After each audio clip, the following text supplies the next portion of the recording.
Видео на тему ремонта моторчика омывателя Kia или Hyundai.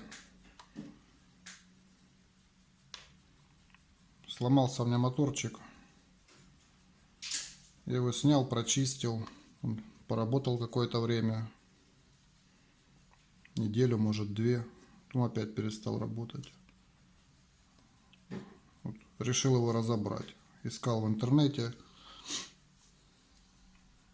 Так и не нашел, как его можно отремонтировать.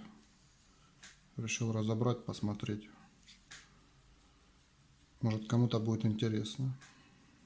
Но тут я его предварительно распилил. Вот эта крышка тоже была отломана.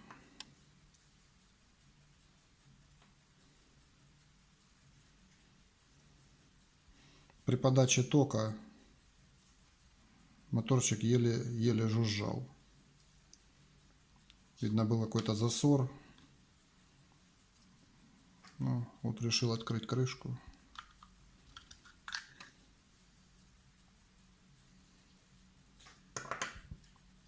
Ну, тут видно причина. Все проржавело.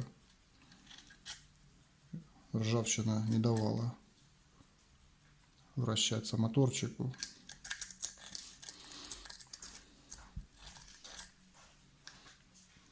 Поэтому замена.